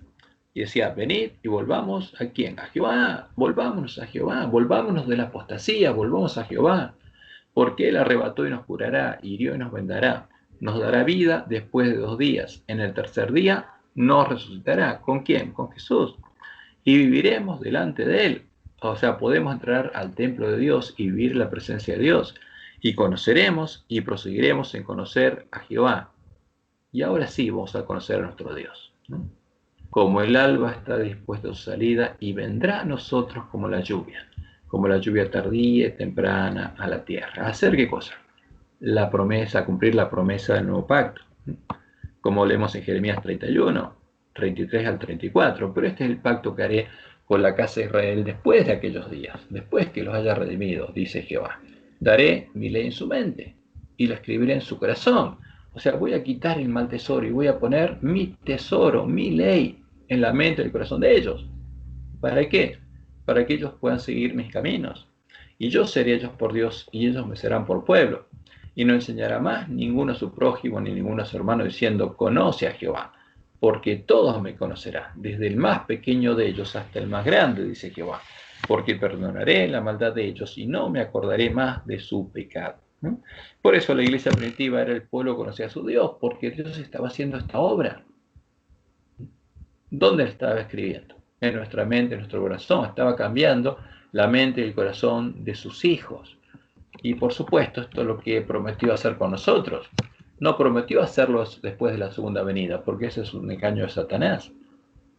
Tenemos que recibirlo ahora. Podemos recibirlo ahora. Es nuestro privilegio, porque esa es la verdad. Ese es el verdadero evangelio, el que vivía la iglesia primitiva. Y todo aquel que tenga hambre de justicia será saciado. Y en Ezequiel 36, 25 al 27, repite la promesa de otro modo. Esparciré sobre vosotros agua limpia y seréis limpiados. O sea, toda la mugre que tiene adentro la voy a quitar, la voy a limpiar. Esa es la promesa, no es la segunda venida. Cuando empiece a hacer esa obra en ustedes, cuando les dé nueva vida, y seréis limpiados de todas vuestras inmundicias y de todos vuestros ídolos, os limpiaré. ¿Y qué dice Jehová? Os daré corazón nuevo. O sea, esta es la obra del nuevo nacimiento. Os daré corazón nuevo, otro corazón. y pondré espíritu nuevo dentro de vosotros, y quitaré de vuestra carne el corazón de piedra, lo que tienen escrito en la carne, el tesoro que tienen escrito en la mente, lo voy a borrar, y os daré un corazón de carne, y pondré dentro de vosotros mi espíritu, y haré, yo voy a estar morando en ustedes, y yo voy a hacer que anden en mis estatutos, y guarden mis preceptos, y los pongan por obra. Esa es mi tarea, yo voy a hacer eso, dice Jehová. ¿Cuándo lo voy a hacer? Cuando los redima. Y eso Pablo dice que es lo que Dios estaba haciendo con ellos, en Romanos 8, 28 al 30. Y sabemos que a los que aman a Dios todas las cosas les ayudan a bien. Esto es, a los que conforme a su propósito son llamados. Porque a los que antes conoció también los predestinó para que fuesen hechos conforme a la imagen de su Hijo. O sea, la nueva creación y la nueva enseñanza, la nueva educación, estaban siendo educados por Dios, para que Él sea el primogénito entre muchos hermanos. Y a los que predestinó, a estos también llamó. ¿A qué los llamó? A su reino. Y a los que llamó, a estos también justificó. Y a los que justificó, a estos también glorificó, porque lo estaba transformando a su imagen. Y en 2 Corintios 4:6 leemos lo siguiente: porque Dios, que mandó que de las tinieblas resplandeciese la luz, es el que resplandeció en nuestros corazones, para la iluminación del conocimiento de la gloria de Dios en la faz de Jesucristo. O sea, para que conozcamos a Jesús y Él nos pueda transformar en imagen de Jesús. Y en 2 Corintios 5:17 leemos: de modo que si alguno está en Cristo, dice, nueva criatura es, las cosas viejas pasaron, y aquí todas son hechas nuevas. ¿Cuándo? En tiempo presente, dice Pablo, no en la segunda venida. Y en Filipenses 2:13 dice, porque Dios es el que en vosotros produce así el querer como el hacer, por su buena voluntad. Y esta es la verdad que fue echada por tierra, y que el pueblo adventista tenía que conocer y vivir. Porque en Cristo Jesús ni la circuncisión vale nada, ni la incircuncisión, sino una nueva creación. Y solo como resultado de la obra de educación de Dios, los 144.000 y los miembros de la gran multitud van a llegar a tener el sello de Dios, el nombre de Dios escrito en la frente, porque Dios va a estar reinando en ellos. Porque esa es la promesa del Evangelio del Reino de Dios. Como leemos en Apocalipsis 14:1, después miré, y aquí el Cordero estaba en pie sobre el monte de Sión, y con él 144.000 que tenían el nombre de él y el de su Padre escrito en la frente. O sea, ¿qué había hecho Dios con ellos? Había empezado, ya había completado esa obra. Ya tenían un buen tesoro en el corazón. Ya no tenían la ciencia del bien y el mal. Y tenían el nombre de Dios escrito en la frente. Esa es la promesa de Dios para sus hijos, para todos los que tienen hambre y sed de justicia. Y no solamente para el pueblo adventista, porque los 144.000 sellados van a ser sellados del pueblo adventista, sino para la gran multitud que está en medio de la gran Babilonia. Y oí como la voz de una gran multitud, como el estruendo de muchas aguas, y como la voz de grandes truenos que decía, aleluya, porque el Señor, nuestro Dios Todopoderoso, reina. ¿Dónde está reinando? En la gran multitud. Porque escucharon el Evangelio del Reino de Dios y se unieron al Reino de Dios y nacieron de Dios. Y dicen, gocémonos y alegrémonos y démosle gloria, porque han llegado las bodas del Cordero y su esposa se ha preparado. Estos fueron los invitados por el Espíritu de la esposa para que se unan a ellos y puedan traer las bodas. Y a ella, porque ahora ellos son parte de la esposa del Cordero, se le ha concedido que se vista de lino fino, limpio y resplandeciente, porque el lino fino es las acciones justas de los santos. Y el ángel me dijo, escribe, bienaventurados los que son llamados a la cena de las bodas del Cordero, no solamente los que leen, el que lee y los que oyen y guardan las palabras, sino los que como fruto de que hay un pueblo de Dios que leyó, oyó y guardó las palabras de la profecía, este pueblo es llamado a la cena de las bodas del Cordero. Y me dijo, estas son palabras verdaderas de Dios. Ahora, nosotros también tenemos que participar en la obra de educación, porque los siervos de Dios, como los siervos de Satanás tienen que educar, también tienen que educar. La misión que Dios le da a sus hijos es continuar el misterio de Jesús, siguiendo las pisadas de Jesús, en el camino angosto, sembrando la semilla del reino de Dios en el corazón de sus hermanos. ejerciendo el ministerio que Jesús ejercía, el ministerio de la reconciliación, y la orden es que primero fueran a buscar las ovejas perdidas de la casa de Israel. Y eso es un tipo para nosotros, como leemos en Mateo 10, del 5 al 7. A estos 12 envió Jesús y les dio instrucciones diciendo: por caminos gentiles no vayáis, y en ciudades samaritanos no entréis, sino id antes a las ovejas perdidas de la casa de Israel. ¿Por qué antes ellos? Porque se le va a cerrar primero la puerta de la gracia. Y yendo, predicad diciendo: el reino de los cielos se ha acercado. Prediquen el evangelio del reino, para que pueda entrar al reino de Dios antes que se cierre la puerta. ¿Y cuál sería la señal de que se habría cerrado la puerta para sus hermanos? Como lo leemos en Lucas 21, del 20 al 22. Pero cuando viereis a Jerusalén rodeada de ejércitos, cuando vean el primer sitio de Roma a Jerusalén, que ocurrió en 66 y medio, sabed entonces que su destrucción ha llegado. ¿Y cuándo fue destruida?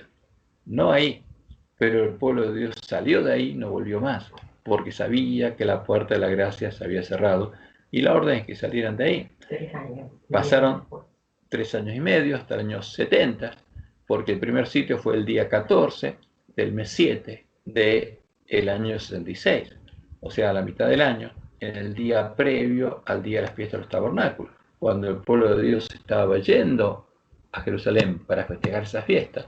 Roma sitió a Jerusalén. Y el segundo sitio fue el día 14 del mes 1 del año 70, justamente el día de la Pascua, el día previo a la fiesta de los panes y levadura. Y como fomenta Elena en el conflicto de los siglos, los últimos judíos que llegaron a Jerusalén llegaron en medio del sitio y los romanos los dejaron entrar, porque los romanos sabían cuándo los judíos se juntaban en Jerusalén y sabían cuándo tenían que rodearlo, porque ahí los cazaban a todos juntos. Y ese pueblo, el pueblo cristiano, escuchó la voz de Dios y no estuvo ahí. Pero tampoco Jerusalén fue destruida en el año 70, en el tiempo del segundo sitio, sino que, como decía la profecía, iban a pasar más tiempo hasta que Jerusalén fue destruida. Y ninguno se salvó. Ahora, eso es una señal también para nosotros, porque cuando veamos la señal que Dios nos indicó, que es muy clara, también vamos a tener que salir a hacer una obra, a predicar fuerte pregón. Y en ese tiempo, la puerta se habrá cerrado para los adventistas que no habrán querido entrar. Y van a pasar 3 años y medio, que van a ser acortados, y va a pasar un tiempo más, hasta que venga el tiempo del castigo de los impíos. Pero eso tiene que conocerlo el pueblo de Dios antes que se cierre la puerta. Los primeros que tienen que entender eso son las vírgenes a las que se les va a cerrar la puerta. Y después que cierre la puerta, Dios nos va a mandar a predicar el fuerte pregón. Entonces, como leemos 2 Corintios 5, 17 al 21, el que nacía de Dios era una nueva criatura y todas las cosas eran hechas nuevas. Y eso provenía de Dios, que estaba morando en ellos como había morado en Jesús, y Dios los transformaba en imagen de Jesús mientras ellos ejercían el ministerio de la reconciliación e iban a buscar a sus hermanos, siguiendo las pisadas de Jesús. Por eso es importante que nosotros, todos nosotros, seamos obreros y sigamos ese camino. ¿Para qué? Para que Dios pueda obrar en nosotros. Como Dios solo puede perdonar a sus hijos si siguen lo establecido en el camino de la gracia, en la ley de la gracia, solo puede transformarnos a imagen de Jesús si nosotros seguimos la pisada de Jesús. Si no, no puede. Entonces, de ese modo, predicando el Evangelio del Reino de Dios a todos los hombres, ellos les darían la oportunidad de oír y creer la verdad al Evangelio del Reino de Dios, obedecerlo, ser salvos, nacer de Dios y llegar a ser transformados a imagen de Jesús, para que Él sea el primogénito entre muchos hermanos. Para que Jesús vea linaje, como decía la profecía de Isaías 53, vea el fruto de la expresión de su alma y quede satisfecho. Ejercitando el ministerio de la reconciliación, ellos llegarían a participar del gozo de Jesús. Y por supuesto, como dice Pablo, de la naturaleza divina, porque llegarían a tener el carácter de Dios. Y leemos en Efesios 1:13, en Él también vosotros, y acá le está hablando Pablo a ¿quién? A los gentiles, habiendo oído la palabra de verdad, el evangelio de vuestra salvación, porque el evangelio era para gentiles y judíos, y habiendo creído en Él, fuisteis sellados con el Espíritu Santo de la promesa. Ahora, ¿qué pasó? Había un conflicto, porque estaba la obra de educación de Satanás y la obra de educación de Dios y sus siervos. Y chocaban, colisionaban, esas obras chocaban.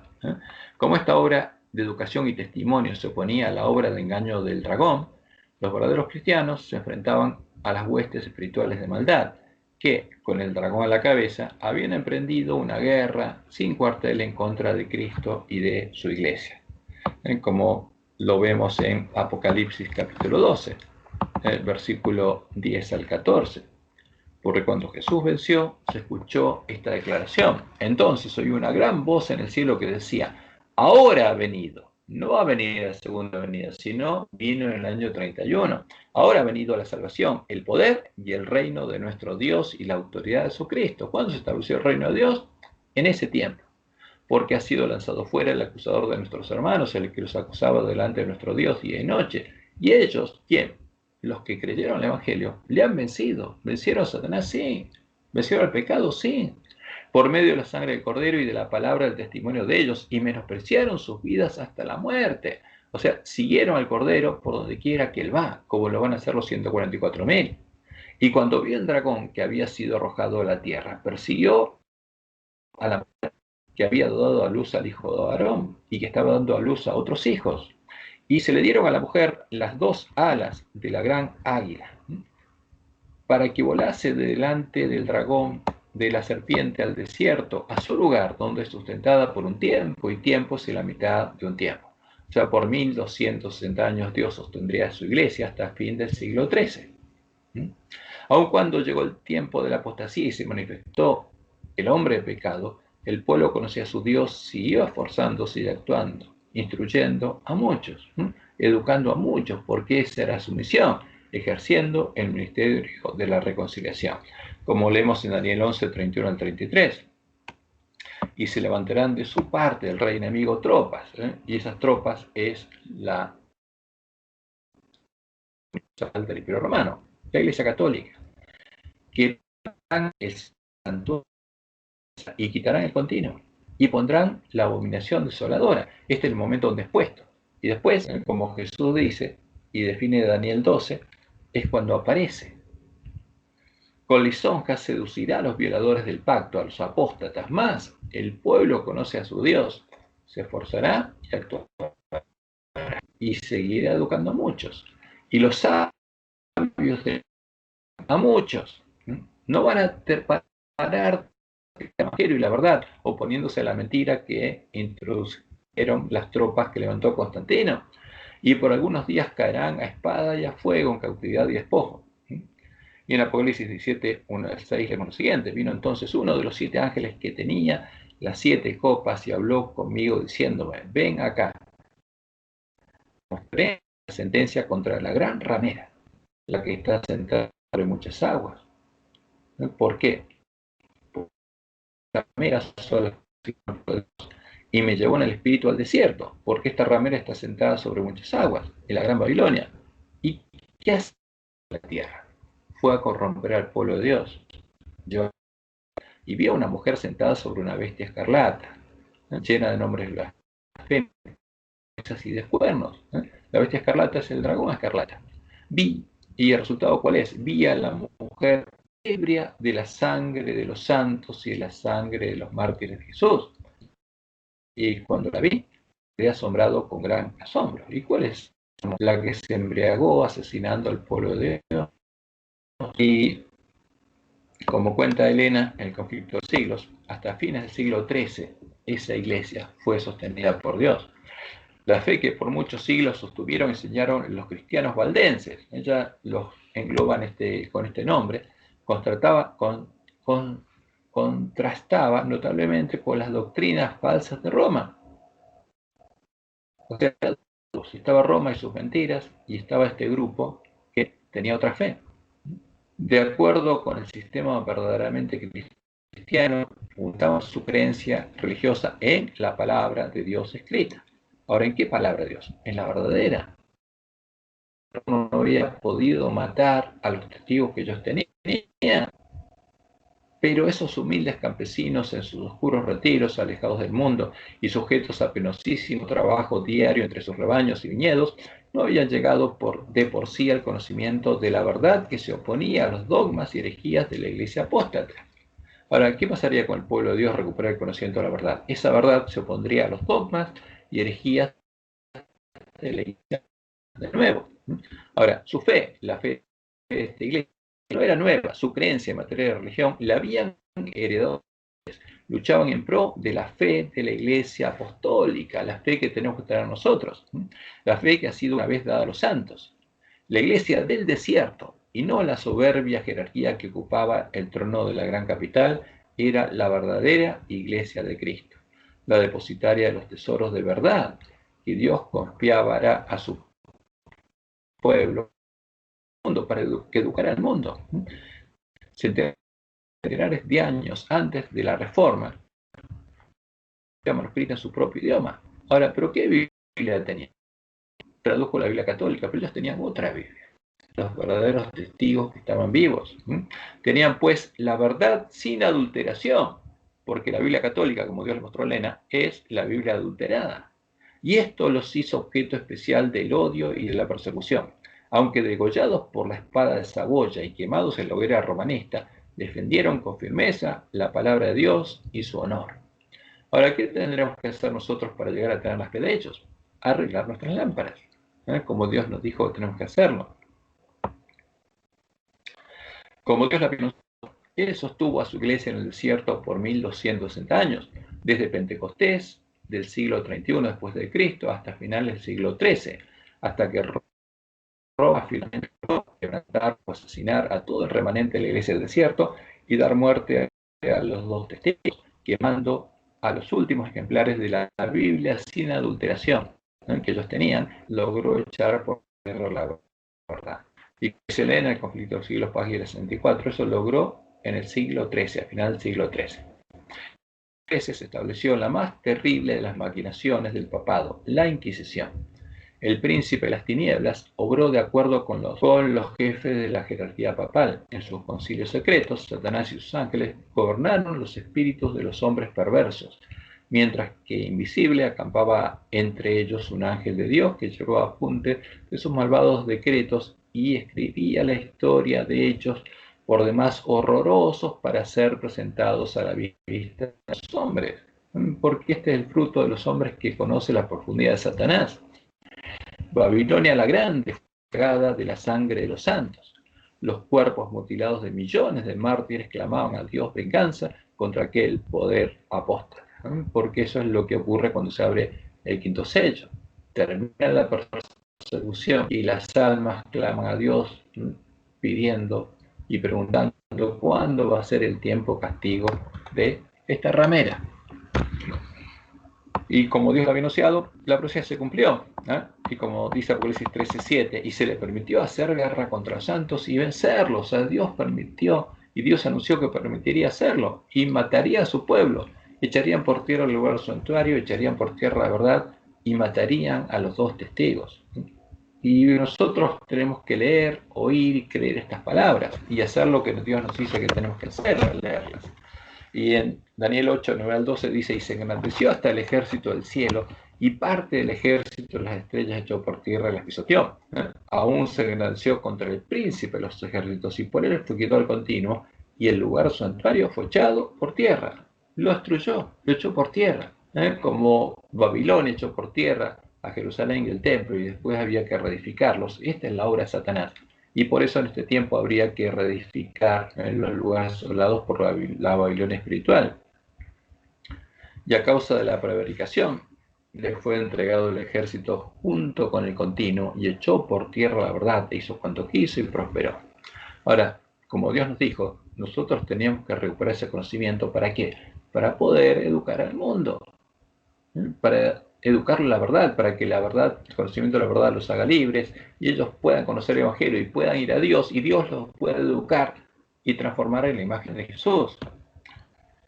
Entonces, luego de que fuera echado por tierra el lugar santuario de Dios y de que se perdiera el conocimiento de la verdad, el pueblo de Dios quedó cautivo de Jezabel en medio de la gran Babilonia. y aunque tenía nombre de que estaba vivo y se llamaba cristiano, estaba muerto. Esa es la época de Sardis. Entonces, cuando uno estudia los periodos proféticos de las 8 iglesias, ve que Tiatira termina al final de los 1260 años de persecución de la iglesia del desierto, cuando es exterminada la iglesia del desierto, y la verdad y el lugar santuario de Cristo son echados por tierra. ¿Y qué pasa a partir de ese momento?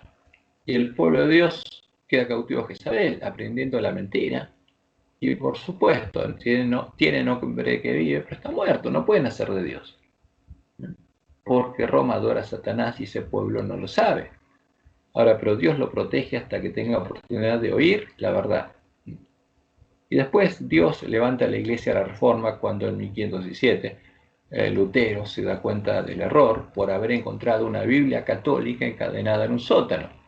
Y después, con una copia de la Biblia católica, el texto recibido, el que le crea Erasmo de Rotterdam, sale de Babilonia, sin saber que sus manos tienen los cadáveres. Ahora, los que se darían cuenta de eso serían los últimos, la última generación, que, como Dios dice en la profecía, leería, oiría y guardaría las palabras de la profecía. Sabría que tiene que observar los cadáveres de los dos testigos, como Dios le dijo que tiene que estudiarlos para recuperar el conocimiento de la verdad, para que esas lámparas vuelvan a iluminar su camino y le muestren el camino que tienen que seguir para llegar a la ciudad de Dios.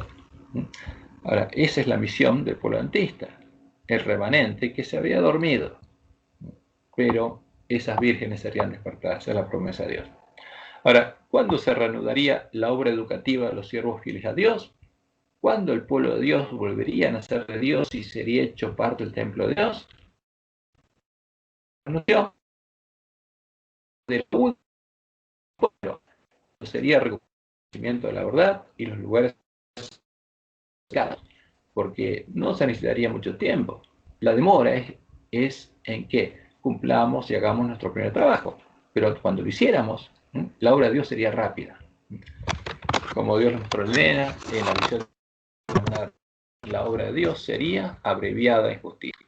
Dice justamente cuál es el mensaje de Dios para nosotros. Dice, un reavivamiento de piedad, la que tenían los valdenses, la de la iglesia primitiva, entre nosotros es la mayor y más urgente de todas nuestras necesidades. El buscar esto debe ser nuestro primer trabajo. Debe haber un esfuerzo ferviente para obtener la bendición del Señor. No porque Dios no esté dispuesto a otorgarnos su bendición, sino porque no estamos preparados para recibirla. No conocemos la verdad. Ese es el problema del pueblo adventista. Nuestro Padre Celestial está más dispuesto a dar su Espíritu Santo a los que se lo piden que los padres terrenales a dar buenas dádivas a sus hijos. Y la próxima cita de 1887, la primera de 1858, dice ella, cuando el camino esté preparado para el Espíritu de Dios, vendrá la bendición. Pero tenemos que hacer esa obra. Ahora, ¿cuándo sería hecha esa obra? En la última generación. Porque en el conflicto de los siglos, página 517, Dios nos dice, antes que los juicios de Dios caigan finalmente sobre la tierra, habrá entre el pueblo del Señor un avivamiento de la piedad primitiva, cual no se ha visto nunca desde los tiempos apostólicos. Y entonces, justamente ahí, antes que llegue el día de Jehová, el Espíritu y el poder de Dios serán derramados sobre sus hijos. Solamente en la última generación. Esa es la generación que se despertaría y dejaría de estar en el estado de la Odisea. Y ahí, como Dios nos dijo, después que fuera reparada la brecha, cosa que Dios nos ayudaría a hacer, sería la obra del hombre de escobilla, y que alguien se despertara y empezara el clamor de medianoche, y empezara a recorrer el camino angosto siguiendo las pisadas de Jesús, y sus hermanos se empezaran a unir a él, y ese clamor fuera en aumento hasta que se transforme en el fuerte pregón, ahí Dios derramaría la lluvia temprana y empezaría de nuevo a transformar a sus hijos a imagen de Jesús, y ahí sería predicar la verdad. Primero las ovejas perdidas la casa de Israel, porque la puerta de la gracia se va a cerrar pronto, y ese día va a llegar como ladrón en la noche. Y ahí Jesús va a reedificar los lugares asolados con los 144.000 sellos.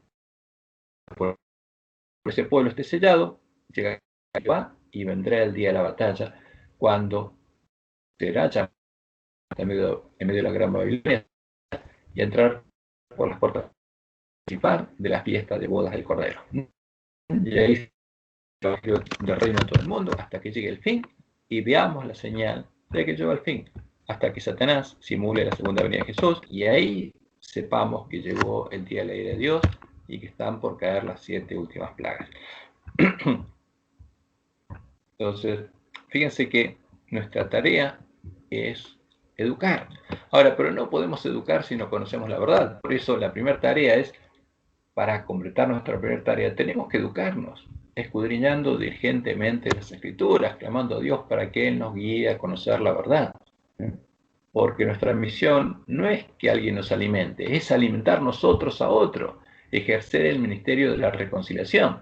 Ahora, y si alguien nos ayuda a entender la verdad, como dice Jesús, de gracia recibisteis, dad de gracia, porque el que da es el que recibe de Dios. ¿Por qué? Porque Dios es el que está en nosotros, y mientras nosotros ejercemos el ministerio, nos va a transformar a la imagen de Jesús. Y como dice la profecía, en aquel tiempo, el tiempo final, los sordos oirán las palabras del libro, y los ojos de los ciegos, de los ángeles de la Odisea, que se despierten, verán en medio de la oscuridad y las tinieblas.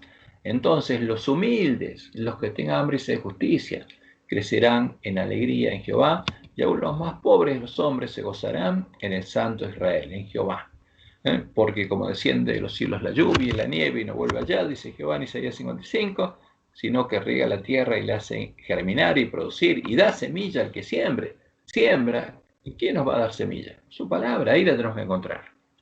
Y pan al que come, ahí encontraremos el alimento. Así será mi palabra que sale de mi boca. No volverá a mi vacía, sino que hará lo que yo quiero y será prosperada en aquello para que la envíe. O sea, la promesa de Dios es segura. Y en ese tiempo, justamente en nuestro tiempo, la misión de educación de los hijos de Dios sería primero leer y oír las palabras de la profecía del Apocalipsis. O sea, prepararnos para poder educar, siendo guiados por Dios, para poder empezar a guardarlas, para poder recuperar el conocimiento de la verdad. Y Jesús fue claro. La misión del ángel de Filadelfia es encontrar la puerta que él dejó abierta ante nuestro, para no entrar por la puerta ancha. Tenemos que buscar y encontrar la puerta angosta. Y Elena dice en Testimonios para los Ministros, páginas 106, 107, nadie debe pretender que tiene toda la luz que existe para el pueblo de Dios. El Señor no tolerará esa condición. Él ha dicho, he aquí he puesto delante de ti una puerta abierta, la cual nadie puede cerrar. Y dice, aun cuando nuestros hombres prominentes rechacen la luz y la verdad, aunque apostaten, la iglesia no va a caer. ¿Por qué? Porque esa puerta permanecerá aún abierta y el Señor suscitará a hombres que den a nuestro pueblo el mensaje para este tiempo, y por eso la iglesia adventista se va a producir ese arrebatamiento. No porque lo den los hombres dirigentes, sino porque los hombres que tengan hambre y sed de justicia y clamen a Dios, y Él los envía a hacer la obra de los siervos fieles. ¿Y quiénes serán los que clamen a Jehová y escuchen la promesa de Él, de Jeremías 33, 2 al 3? Así ha dicho Jehová, que hizo la tierra, Jehová que la formó para firmarla. Jehová es su nombre. Clama a mí, y yo te responderé. Yo voy a ser el hombre de escobilla, y te enseñaré cosas grandes y ocultas que tú no conoces. Y entonces cuando Dios le muestra a sus siervos algo, los manda a predicarlo, a predicar lo que Él les dio, a darles el alimento a tiempo a sus hermanos. Y ahí los siervos fieles empezarían a despertar y a darles el verdadero alimento a tiempo a sus hermanos, antes que llegue el día de Jehová, predicándoles el mensaje de Elías, deshaciendo la obra de engaño de los lobos vestidos de ovejas, para que no entren por la puerta ancha, sino entren por la puerta estrecha al reino de Dios y sean hechos columnas del templo de Dios. Y el mensaje de Dios es claro, Joel 2:1. Tocad trompeta y dad alarma a mi santo monte. Tiemblen todos los moradores de la tierra, porque viene el día de Jehová, porque está cercano. Y la promesa de él en Malaquías 4:5 es que nos va a enviar el profeta Elías antes que llegue el día de Jehová. Y por supuesto sus promesas son seguras. Y Jesús nos dice, al que venciere, porque vamos a tener que vencer, vamos a tener que ver ese camino iluminado como Dios le mostró en su primera visión, y vamos a tener que recorrer ese camino hasta el final, sin que se acabe nuestra fe. Al que venciere, yo le haré columna del templo de mi Dios. O sea, va a ser parte del templo de Dios, va a ser columna del templo de Dios, y nunca más saldrá de allí, y escribiré sobre él el nombre de mi Dios, y en nombre de la ciudad de mi Dios, la Nueva Jerusalén. Va a ser parte de la Nueva Jerusalén, la iglesia triunfante, la cual desciende del cielo de mi Dios y mi nombre nuevo. Y en Malaquías, porque Dios nos habló de esto en muchos lugares de la Biblia, en Malaquías 3, 16 al 18, él dice: entonces, los que temían a Jehová, porque el que teme a Jehová es el Elías, porque Elías significa el que teme a Jehová. Entonces los Elías hablaron, no se quedaron callados, hablaron. Tenían que hacer su obra de educación, darle alimento a tiempo a sus hermanos, y hablaron cada uno a su compañero. Y Jehová escuchó y oyó, y fue escrito libro de memoria delante de él para los que temen a Jehová, para los Elías y para los que piensan en su nombre. Porque su nombre tiene que estar escrito en sus frentes, tienen que conocerlo. Y él dice: y serán para mí especial tesoro, ha dicho Jehová de los ejércitos, en el día en que yo actúe, porque yo Jehová voy a actuar. Y los perdonaré como el hombre que perdona a su hijo que le sirve. Entonces os volveréis y discerniréis la diferencia entre el justo y el malo, entre el que sirve a Dios y el que no le sirve. Porque el pueblo de Dios va a ver la diferencia claramente. Y Jesús nos dice: ¿quién es pues el siervo fiel y prudente? ¿Quién va a hacer la obra de Elías? Al cual puso su Señor sobre su casa para que les dé el alimento a tiempo. Porque ¿qué estaría recibiendo el pueblo de Dios? Otra cosa, lo que habrían traído los lobos. Bienaventurado aquel siervo, al cual cuando su Señor venga, le haya haciendo así. ¿Qué cosa? Dándole alimento a tiempo a sus hermanos. De cierto os digo que sobre todos sus bienes les pondrá. Pero si aquel siervo malo, porque los siervos de Dios se dividirían en dos, dijera en su corazón: mi Señor tarde en venir, y nega. ¿Por qué? Negando la señal de los tiempos. Y comenzaré a golpear a sus consiervos, a los que quieren darles el alimento a tiempo a sus hermanos, y les dicen que se preparen. Y aún a comer y a beber con los borrachos, con los lobos, de la comida y la bebida de los borrachos, que viene a la mesa de Jezabel. Vendrá el Señor de aquel siervo en día que éste no espera y a la hora que no sabe, y lo castigará duramente, y pondrá a su parte con los hipócritas. Se cierra la puerta para él. Allí será el lloro y el crujir de dientes. Y es un tema muy delicado, que justamente esa urgencia es la que nos tiene que llevar a hablarle a nuestros hermanos. Y veríamos la señal como el pueblo judío al ver a Jerusalén rodeada de ejércitos. Y la señal que Dios nos dio es clara, es la primera trompeta. Como dice Elena, sonará una trompeta tras otra, pero la primera trompeta es la señal de que Dios terminó el sellamiento de su pueblo y empieza a soltar los vientos. Al ver la señal que nos indicará que ya llegó el día de Jehová, falta una L aquí, tampoco es una L, ahí está. Ya llegó el día de Jehová, cuando se haya cerrado la puerta a las vírgenes insensatas, van a tener que ir con Jesús, los siervos fieles, a predicar el fuerte pregón del mensaje del tercer ángel, enseñando la justicia a la gran multitud que va a salir de la gran Babilonia, porque nuestra tarea es educar al pueblo que está en Babilonia para que vea la diferencia entre la verdad y la mentira, conozca la verdad y la verdad los haga libres, para que dejen de adorar la gran imagen de Baal, la gran imagen en la que adora la triple alianza. Y de ese modo, por medio de la educación, esa imagen va a ser deshecha, para que puedan ser salvos, puedan entrar por las puertas de la ciudad de Dios, puedan comer del fruto del árbol de la vida y puedan beber del agua de la vida gratuitamente. Ahora, ¿cuál es esa señal? Como dice Elena, y está en el tomo 5 del Comentario Bíblico Adventista, página 1097. Cuando el sol salió por última vez sobre las ciudades de la llanura, sobre Sodoma y Gomorra, la gente pensó que comenzaría otro día de impío libertinaje. Todos planeaban con avidez sus ocupaciones o sus placeres, y el mensajero de Dios fue escarnecido por sus temores y sus advertencias. Lo mismo que los siervos fieles, que van a estar advirtiéndoles a sus hermanos lo que va a pasar. De pronto, como el trueno retumba en un cielo sin nubes, cayó sobre Sodoma y Gomorra. Cayeron bolas de fuego sobre la ciudad condenada. Así será el día en que el Hijo del Hombre se manifieste. Ahora, pero cuando eso pase en el tiempo nuestro, va a ser tiempo de misericordia. Por eso esas bolas de fuego no van a producir muerte, sino destrucción. Y leemos en la próxima cita, que está en el perfil de la crisis venidera, página 49, Dice Elena, anoche se me presentó una escena. Parecía como si una inmensa bola de fuego, similar a la de Sodoma y Gomorra, descendía sobre el mundo. ¿Y qué pasaba? Es como que se esparcía, se partía en pedazos, generaba fuego como granizo y destruía grandes casas. De diversos lugares procedía el clamor. El Señor ha venido, el Señor ha venido, vino Jesús. Ahora, ¿pero qué pasó? ¿Vieron la nubecita negra? No, vino como ladrón. Esa es la señal de que ya empezó el tiempo de angustia, ¿no? Porque vino destrucción repentina. Pero muchos no estaban preparados, muchos que adventistas. ¿Quién tiene que estar preparado? El pueblo adventista. Muchos no estaban preparados para encontrarse con él, pero unos pocos decían, alabado sea el Señor. Y ahora el que los ve le pregunta, o sea, ¿por qué alaban al Señor?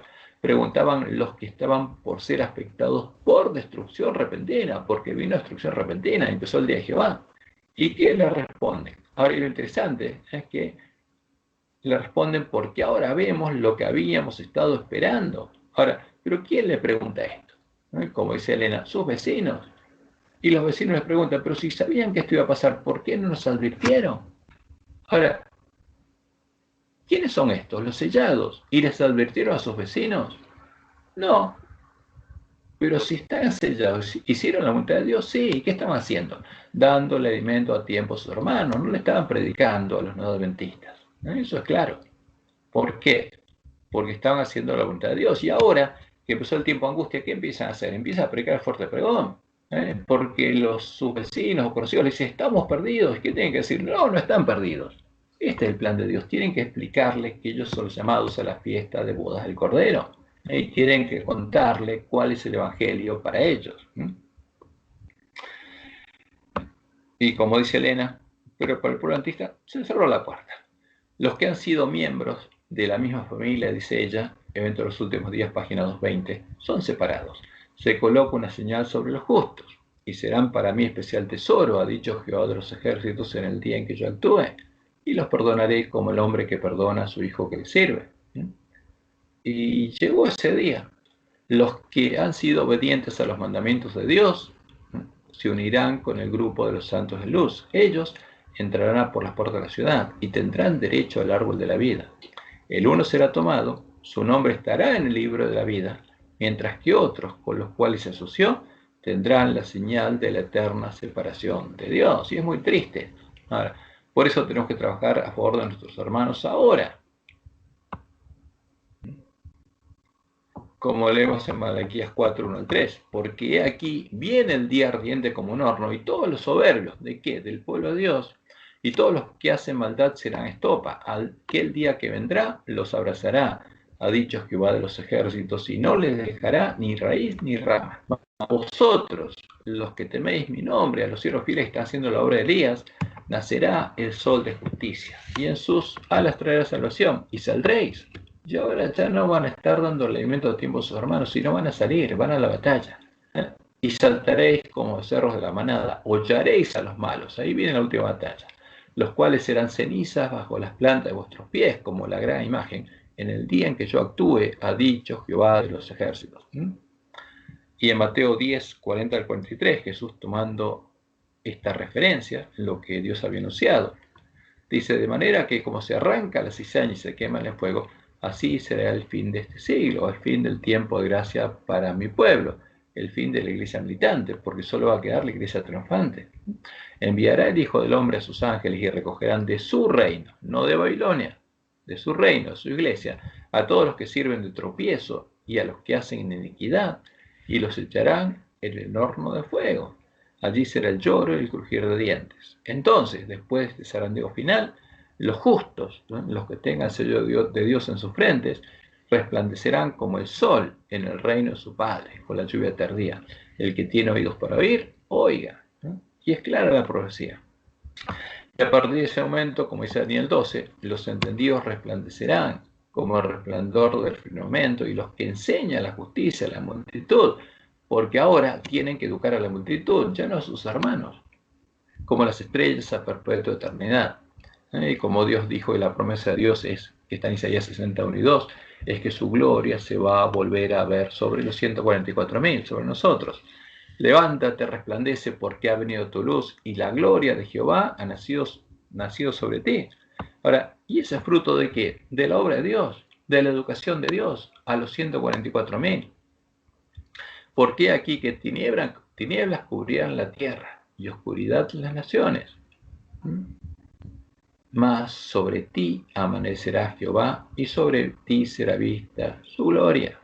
¿Qué estaría pasando? Tinieblas cubrirían la tierra al pueblo de Dios y oscuridad las naciones al pueblo que está en Babilonia. Pero sobre los sellados, sobre los 144.000 sellados, amanecería Jehová y sobre ellos sería vista la gloria de Jehová. Y de ese modo se cumpliría la profecía, como leemos en Ezequiel 36:23. Y santificaré mi grande nombre, dice Jehová, proclamado entre las naciones, el cual profanasteis vosotros en medio de ellas, ustedes que se dicen pueblo de Dios. Y sabrán las naciones, dice Jehová, que yo soy Jehová, cuando sea santificado en vosotros delante de sus ojos. Solo van a conocerme cuando vean mi nombre escrito en la frente de ustedes. Y eso es lo que Satanás no quiere, y por eso la falsa profecía y el engaño. Y en Apocalipsis 14, 12 y 13 leemos, aquí está la paciencia de los santos, aquí está el pueblo que conoce a su Dios, aquí está nuevamente el templo de Dios, los que guardan los mandamientos de Dios y tienen la fe de Jesús. Y oí una voz que desde el cielo me decía, escribe, bienaventurados de aquí en adelante los muertos que mueren en el Señor, porque se va a completar el número de los mártires. Sí, dice el Espíritu, descansarán de sus trabajos, porque sus obras con ellos siguen. El llamado de Dios y el de su esposa. Bienaventurados los que lavan sus ropas para tener derecho al árbol de la vida y para entrar por las puertas de la ciudad, porque la puerta está abierta para el pueblo que está en Babilonia. Y el espíritu y la esposa dicen ven, y el que oye diga ven, y el que tiene sed venga, y el que quiera tome del agua de la vida gratuitamente. Es tiempo de misericordia. Y muchos serán limpios y emblanquecidos y purificados. En cambio, los impíos, ya está, no pueden. Los impíos procederán impíamente, y ninguno de los impíos entenderá, pero los entendidos comprenderán. Y como dijo Jesús, y será predicado este evangelio del reino en todo el mundo, para testimonio a todas las naciones. O sea, porque el pueblo de Dios tiene que volver a conocer, a vivir y a predicar el verdadero evangelio del reino de Dios. Y entonces vendrá el fin. ¿Y qué pasa cuando viene? Por tanto, cuando veáis en el lugar santo la abominación desoladora de que habló el profeta Daniel, porque acá es como Jesús enseñó, se cumple Daniel 12, y viene Satanás simulando su segunda venida. El que le entienda, entonces, los que estén en Judea, huyan a los montes. Esa es la señal de que cumplimos nuestra misión y quedó preparado el camino a la segunda venida de Jesús. Y este es el llamado, es la promesa y es la misión que Dios nos dio. Y está en nosotros responder a ese llamado. ¿Y qué haremos? Cada uno de nosotros tiene que tomar una decisión consciente. Que Jehová te bendiga y te guarde, y te guíe a tu verdad, y te eduque justamente con la educación que prometió darnos. Ese es mi deseo y oración. Y esta es nuestra lección. Esto es lo más importante de nuestra lección. Lo que tenemos que aprender sobre la educación y nuestra misión, nuestra parte en la educación que Dios quiere darle a nuestros hermanos, empezando por las ovejas perdidas de la casa de Israel. Bueno, vamos a parar la grabación.